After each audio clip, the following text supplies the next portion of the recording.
जैसा कि हम सब जानते हैं कि अभी कुछ दिनों से इंटरनेट और सोशल मीडिया में निक्की भाटी हत्याकांड की खबरें बहुत चर्चा में हैं, जिसमें ग्रेटर नोएडा की एक महिला निक्की को उसके पति विपिन ने दहेज के चलते उसकी हत्या कर दी थी। पर अब यह मामला 360 डिग्री घूमता हुआ सामने आ रहा है।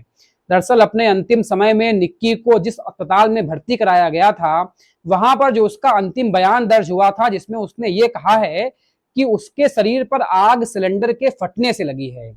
ये दावा पुलिस ने किया है कि निक्की ने अपने अंतिम समय में यही बयान दिया था। अब ये समझ में नहीं आ रहा है कि ये बयान उससे दिलवाया गया या उसने जानबूझ के ऐसा दिया, क्योंकि जब पुलिस निक्की के घर पे गई थी तो वहां पर सिलेंडर फटने के कोई भी साक्ष्य और सबूत नहीं पाए गए थे।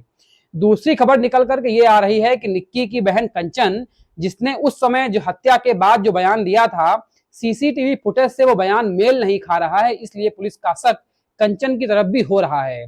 और तीसरी इस मामले में नया ट्विस्ट लेकर के आई है निक्की और कंचन की भाभी, जिसने खुद ही आरोप लगा दिया है कि निक्की और कंचन के भाई और उनकी मां, मतलब उनके भाभी की सास, वो उसके ऊपर दहेज को लेकर प्रताड़ना करते थे, उसको मारते पीटते थे। क्या नाम है आपका? मीनाक्षी भाटी।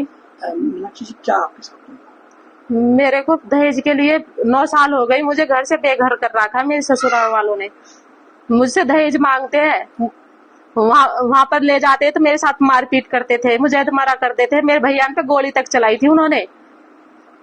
आज अपनी बेटी को कैसे आज दूसरी बेटी को न्याय नहीं कर सकते, वो उसी के कैसे मांग रहा हो? हाँ जी, क्या कहेंगे? मैं सिर्फ यही कहना चाहूंगी कि जो बाप अपनी बेटी के लिए इंसाफ मांग रहा है, वो दूसरे की बेटी जो पीहर में छोड़ रखी है, जो घर से बेघर कर रखी है, उसे भी इंसाफ दिला दो। हालांकि सच्चाई क्या है ये तो पुलिस की इन्वेस्टिगेशन के बाद ही सामने आएगा, पर यह जरूर बात मैं कह सकता हूं कि निक्की भाटी हत्याकांड में कई ऐसे राज हैं जो अभी खुलना बाकी हैं।